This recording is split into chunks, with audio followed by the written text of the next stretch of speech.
Heating और battery drainage का issue OnePlus 9 और 9 Pro में काफी ज्यादा देखने को मिल रहा है।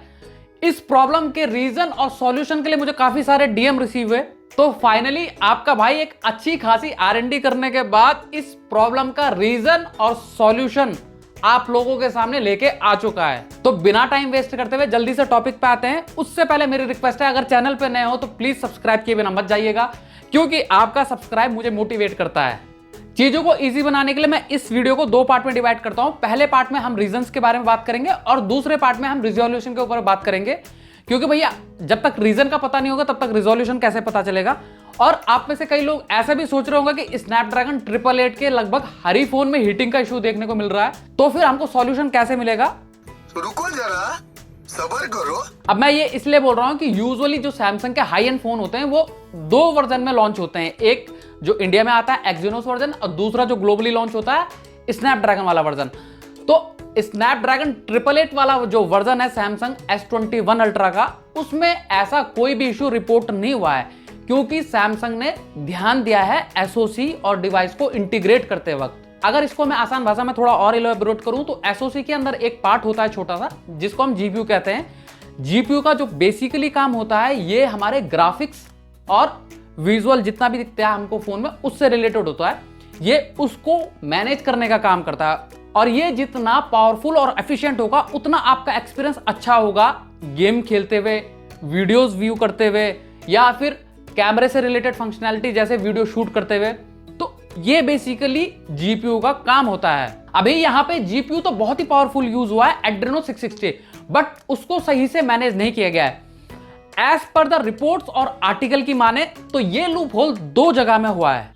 फर्स्ट लेवल पे क्वालकॉम की तरफ से कि उसने प्राइमरी लेवल पे एसओसी के अंदर जीपीयू को सही से ऑप्टिमाइज नहीं किया, और दूसरा OnePlus की तरफ से कि उसने अंतुतु और बेंचमार्क स्कोर के हाइप के चक्कर में डिवाइस और एसओसी का ऑप्टिमाइजेशन पे ध्यान नहीं दिया। और ये स्टोरी OnePlus के साथ ही नहीं है, मार्केट में अभी जितने भी फोन है स्नैपड्रैगन 888 वर्जन वाले, ये इशू ऑलमोस्ट सभी में देखने को मिल रहा है, क्योंकि इन्होंने ऑप्टिमाइजेशन पे अच्छा काम नहीं किया है। बस सैमसंग को छोड़ के, और इसमें मैं हमारी बदकिस्मती कहूंगा कि इंडिया में सैमसंग का क्वालकॉम वाला वर्जन नहीं आता है।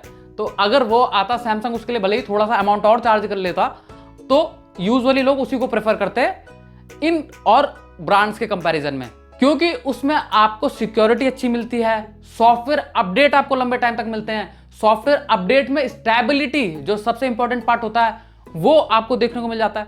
तो ऑलमोस्ट हर तरीके से मैं उसको इन ब्रांड के कंपैरिजन में अच्छा ही कहूंगा। सो अब आते हैं प्रॉब्लम के सॉल्यूशन के ऊपर। देखो, कंपनी से तो मिस्टेक हो गई, बट हम अपने लेवल पे इतने एफर्ट्स डाल सकते हैं कि जो हमारे जीपीयू और सीपीयू पे एक्स्ट्रा लोड जो पड़ रहा है उसको हम कुछ स्टेप को फॉलो करके डिक्रीज कर दे, सो दैट कि हमको जो ये हीटिंग का और बैटरी ड्रेनेज का इशू देखने को मिल रहा है ये फर्दर ना मिले।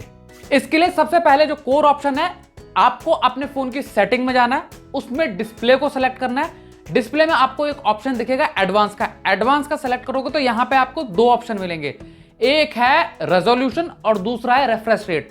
आपको रेजोल्यूशन को सबसे पहले सिलेक्ट करना है, इसको आपको क्वाड एचडी से फुल एचडी पे शिफ्ट करना है। उसके बाद बैक में जाके फिर आपको रिफ्रेश रेट का ऑप्शन सेलेक्ट करना है। यहां पे आपको 120 हर्ट्ज से 60 हर्ट्ज पे रिफ्रेश रेट को सेलेक्ट कर देना है। अभी क्या होगा, इन दोनों को डाउन करने से जो आपके जीपीयू पे एक एक्स्ट्रा लोड पड़ रहा है हाई रिफ्रेश रेट और हाई रेजोल्यूशन का, वो काफी हद तक कम होगा। तो आपको बैटरी ड्रेनेज और हीटिंग इश्यू में भी फर्क देखने को मिलेगा। आपका डिवाइस बैटरी बैकअप भी अच्छा देगा और हीट भी कम होगा। उसके बाद आपको डिस्प्ले सेटिंग में वापस आना है। यहां पे आपको एक ऑप्शन दिखेगा मोशन ग्राफिक स्मूथिंग करके। अगर ये ऑप्शन ऑन है तो इसको ऑफ कर देना है, क्योंकि ये फीचर क्या करता है, आपका जितना भी ग्राफिक्स से रिलेटेड जो एक्सपीरियंस होता है उसको स्मूथ बनाता है। तो ये भी जीपीयू के ऊपर एक एक्स्ट्रा बर्डन डालता है, तो ध्यान रखिएगा, इसको भी ऑफ कर दीजिएगा। फिर इसके बाद डिस्प्ले में ही एक ऑप्शन और है, अल्ट्रा हाई वीडियो रेजोल्यूशन। ये आपकी वीडियो का रेजोल्यूशन को इनहेंस करता है, ये भी जीपीयू के ऊपर एक एक्स्ट्रा बटन डालता है।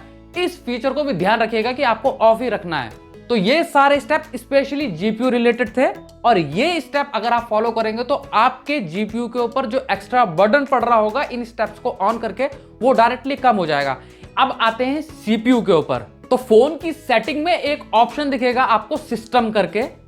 सिस्टम में जाके आपको रैम बूस्ट का ऑप्शन दिखेगा। इसको अगर इनेबल होगा तो डिसेबल कर देना, क्योंकि ये क्या करता है, आपके जो प्रोसेसर है इसकी परफॉर्मेंस को और इनहेंस करता है, मैक्सिमम आउटपुट लेता है। वैसे आपको इसमें जो प्रोसेसर मिल रहा है ये नॉर्मल फंक्शन में भी बहुत अच्छा परफॉर्म करता है। सो आप अगर इसको ऑन रखेंगे तो ये आपकी बैटरी भी कंज्यूम ज्यादा करेगा और हीट भी ज्यादा होगा, क्योंकि जब भैया आप किसी से ज्यादा काम लेंगे तो वो हीट तो ज्यादा हो गई। अब इसके बाद आपको अपने फोन के बैटरी के ऑप्शन में आना है। यहां पे आपको बैटरी सेवर का एक ऑप्शन दिखेगा, इसको आप ऑन कर देना। अब यहीं पे आपको एक दूसरा ऑप्शन दिखेगा इसके नीचे, बैटरी ऑप्टिमाइजेशन का। अब यहां पे जाके जो भी एप्लीकेशन आप बहुत कम यूज करते हो या जो एप्लीकेशन ना के बराबर यूज करते हो, जैसे फॉर एग्जांपल आपने कोई वीडियो एडिटर रखा हुआ है, MP3 कटर रखा हुआ है मेरी तरह, तो उस केस में आप इन एप्लीकेशन की बैकग्राउंड एक्टिविटीज को रेस्ट्रिक्ट कर सकते हैं।